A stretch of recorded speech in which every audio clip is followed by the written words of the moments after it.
ഇനി management art മാത്രമല്ല, management ഒരു സയൻസ് കൂടിയാണ്. സോ മാനേജ്മെന്റ് സയൻസ് ആവണമെങ്കിൽ സയൻസ് എന്താണെന്ന് നമ്മൾ ആദ്യം നോക്കണം. സോ നമുക്കറിയാം, science is defined as A systematic body of knowledge based on observation and experimentation.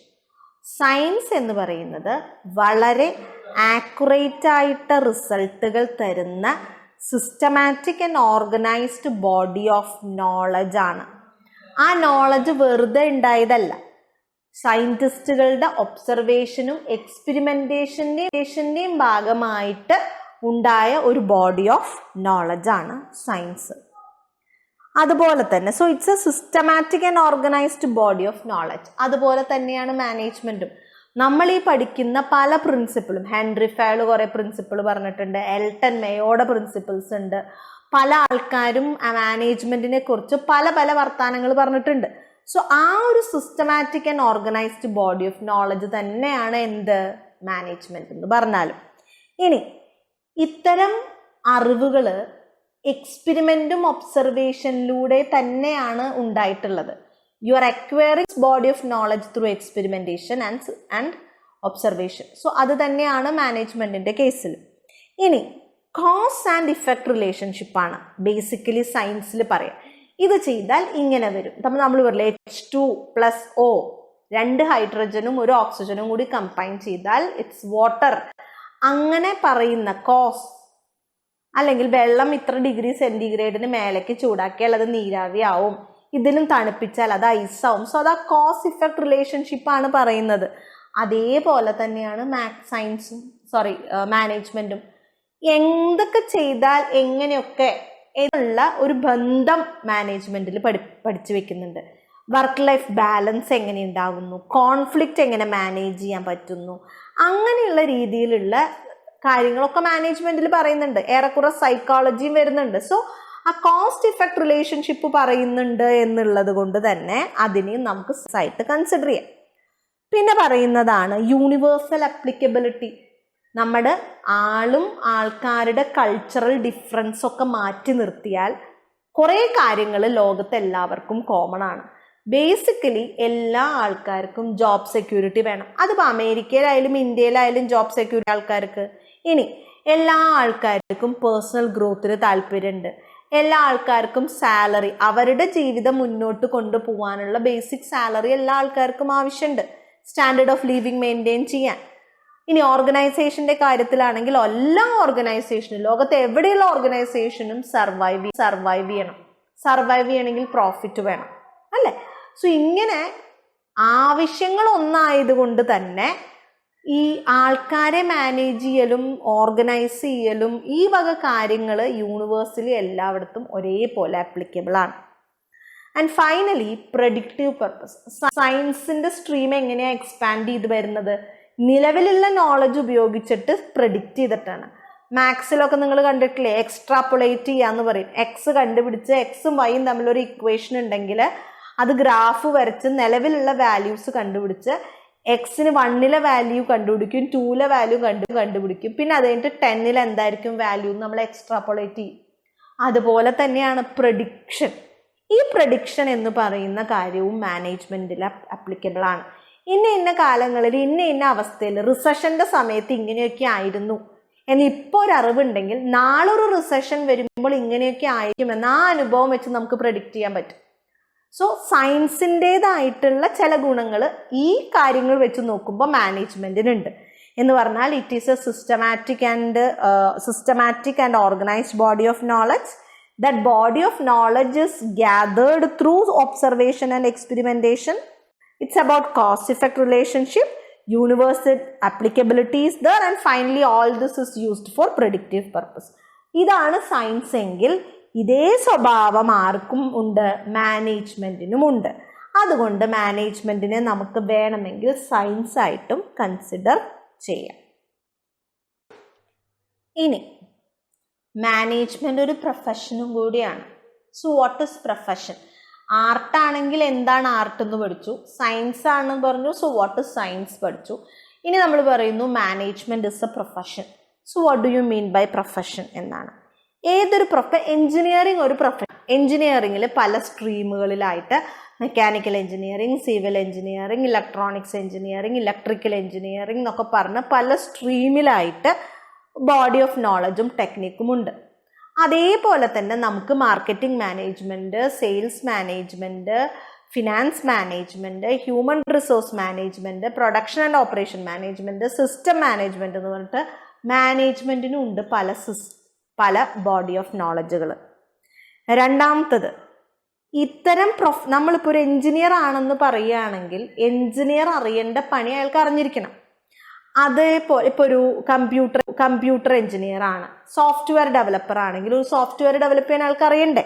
അപ്പോൾ ഈ പല വിഭാഗത്തിൽ പെടുന്നതിൽ നമ്മൾ ഏത് വിഭാഗത്തിൽ പെടുന്നോ ആ വിഭാഗത്തിൻ്റെ നോളജ് അക്വയർ ചെയ്തിരുന്നാൽ മാത്രമല്ലേ നമ്മൾ ആ സോഫ്റ്റ്വെയർ എഞ്ചിനീയർ ആണെന്ന് പറയുള്ളൂ. അതുപോലെ ഇതേ രീതിയിൽ നമ്മൾ ഏത് ഇതിൽ നിൽക്കുന്നോ ആ ഒരു ബോഡി ഓഫ് നോളജ് നമ്മൾ അക്വയർ ചെയ്യണം. അതിൽ നമ്മൾ ട്രെയിൻഡ് ആയിരിക്കണം, അതിൽ നമുക്ക് എക്സ്പീരിയൻസ് ഉണ്ടാവണം. എന്നാൽ മാത്രമേ നമ്മളൊരു പ്രൊഫഷണൽ ആണെന്ന് പറയുള്ളൂ. ഒരു എക്സാമ്പിൾ, ഡോക്ടർ, സർജൻ ആണെന്ന് പറഞ്ഞാൽ അതിൽ ഓപ്പറേഷൻ ചെയ്യാൻ അറിഞ്ഞിട്ടിരിക്കണം. പീഡിയാട്രിക് സർജൻ എന്ന് പറഞ്ഞാൽ കുട്ടികളുടെ ചെയ്തിട്ടുണ്ടായിരിക്കണം. സോ അതായിരിക്കണം അയാൾ അക്വയർ ചെയ്തിട്ടുള്ള ഡിഗ്രി, അതിലായിരിക്കണം അയാൾക്ക് ട്രെയിനിങ്, അതിലായിരിക്കണം അയാളുടെ എക്സ്പീരിയൻസ്. അതേപോലെ തന്നെയാണ് manager. He's A financial expert എന്ന് പറഞ്ഞാൽ ഒരു ഓർഗനൈസേഷന്റെ ഫിനാൻഷ്യൽ പരമായിട്ടുള്ള കാര്യങ്ങൾ നല്ല ഭംഗിയിൽ മാനേജ് ചെയ്യാൻ അയാൾക്ക് അറിഞ്ഞിരിക്കണം. ഹീസ് എൻ HR എക്സ്പേർട്ട് എന്ന് പറഞ്ഞാൽ he suppose to handle HR effectively. Clear?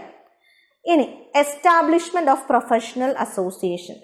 ഇപ്പം മെഡിക്കൽ ആൾക്കാർക്ക് ഇന്ത്യൻ മെഡിക്കൽ കൗൺസിൽ ഉണ്ട് മെഡിക്കൽ പ്രാക്ടീഷണേഴ്സിന്. അതുപോലെ ലീഗൽ പ്രാക്ടീഷണേഴ്സിന് ബാർ കൗൺസിൽ ഉണ്ട്. അതേപോലെ മാനേജ്മെന്റ് ആൾക്കാർക്ക് മാനേജ്മെന്റ് അസോസിയേഷൻ ഉണ്ട്. പ്രൊഫഷണൽ ആയിട്ടുള്ള പ്രൊഫഷണൽ അസോസിയേഷൻസ് ഉണ്ട്. മാനേജർ ഒരു പ്രൊഫഷൻ ആയതുകൊണ്ട് അവർക്ക് അവരുടെ അസോസിയേഷനുകൾ ഉണ്ട്. അതുപോലെ തന്നെ അത് രജിസ്റ്റേർഡ് ആയിട്ടുള്ള കൗൺസിലുകൾ ഉണ്ട്. ആ ഒരു ഏരിയയിൽ അത് സ്റ്റാറ്റ്യൂട്ടറി ബോഡീസ് ഉണ്ട്. അത് വെറുതെ ഒരു അസോസിയേഷൻ, ഒരു പൊളിറ്റിക്കൽ അഫിലിയേഷൻ ഉള്ള ഒരു അസോസിയേഷൻ പോലെ അല്ല, മറിച്ച് ആ ഒരു ഫീൽഡിൽ ഒരു സ്റ്റാറ്റ്യൂട്ടറി ബോഡിയാണ്. ആ ഫീൽഡിലുള്ള ഇപ്പം നമ്മൾ കൊറോണയുടെയൊക്കെ വന്നപ്പോൾ നമ്മൾ പറഞ്ഞില്ലേ ലോക്ക്ഡൗൺ നീട്ടണം എന്ന് IMA പറഞ്ഞു എന്ന് പറഞ്ഞിട്ട്. അതെന്തുകൊണ്ടാണ് അവർ ഇത്ര ഒതന്റിക് ആയിട്ട് പറയണത്? അവർ വെറും ഒരു പൊളിറ്റിക്കൽ ഓറിയന്റേഷണൽ അസോസിയേഷൻ അല്ല, അവർ ഇന്ത്യൻ മെഡിക്കൽ അസോസിയേഷനാണ്. അപ്പം അവർക്ക് സ്റ്റാറ്റ്യൂട്ടറി ബോഡി കൂടിയാണ്, ആ ഏരിയയിലുള്ള അതോറിറ്റിയാണ്. അത് പ്രൊഫഷണൽ ആൾക്കാർക്ക് മാത്രമേ പറ്റുള്ളൂ. മറ്റേതൊരു വെറും സംഘടന, യൂണിയൻ എന്ന് പറയും. ഇത് അതിലും കുറച്ച് ഉയരത്തിലാണ്. It's A association, professional association which is rather A statutory body. നമുക്ക് മാനേജേഴ്സിന് ഓൾ ഇന്ത്യ മാനേജ്മെന്റ് അസോസിയേഷനുകളുണ്ട്. അപ്പോൾ അതാണ് പ്രൊഫഷൻ ആയതിൻ്റെ. ഇനി ഫോർമേഷൻ ഓഫ് എത്തിക്കൽ കോഡ്സ്. ഇപ്പോൾ ഡോക്ടേഴ്സ് ആണെങ്കിൽ അവർക്ക് ഇന്ന കാര്യങ്ങൾ ചെയ്യാം, ഇന്ന കാര്യങ്ങൾ ചെയ്യാൻ പാടില്ല എന്ന് അവരുടെ പ്രൊഫഷണൽ എത്തിക്സ് ഉണ്ട്. അത് ഡിസിപ്ലിൻ ഉണ്ട്, ഹോണസ്റ്റി, ഇൻറ്റഗ്രിറ്റി, അങ്ങനെ കുറേ കാര്യങ്ങൾ ഓരോ പ്രൊഫഷനിലും ബാധകമുണ്ട് അഡ്വക്കേറ്റ്സിന്. അതേപോലെ തന്നെയാണ് മാനേജേഴ്സിനും എത്തിക്കലായിട്ടുള്ള ചില ബിഹേവിയേഴ്സ് ഉണ്ട്. സോഷ്യൽ റെസ്പോൺസിബിലിറ്റി ഉണ്ട് മാനേജേഴ്സിന്. ബിസിനസ് സീക്രട്സ് അവർ ഡിസ്ക്ലോസ് ചെയ്യാൻ പറ്റില്ല.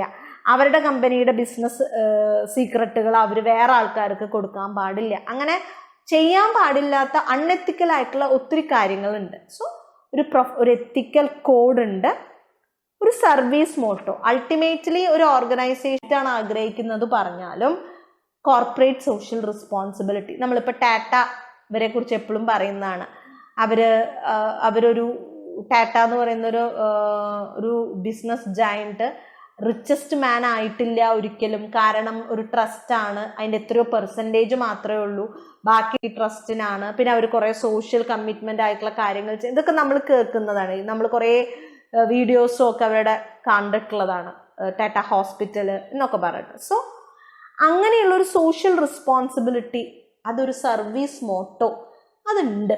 വെറുതെ ലാഭം ഉണ്ടാക്കുക എന്ന് മാത്രമല്ല, സൊസൈറ്റീനെ സെർവ് ചെയ്യുക എന്നുള്ളൊരു മോട്ടോ കൂടി മാനേജ്മെൻറ്റിന് ഉണ്ട് എന്നുള്ളത് കൊണ്ട് അതൊരു പ്രൊഫഷനാണെന്ന് നമ്മൾ പറയുന്നു. അങ്ങനെ ഡോക്ടേഴ്സിന് അവർ സർവീസാണ് ആക്ച്വലി ചെയ്യുന്നത്, അല്ലേ?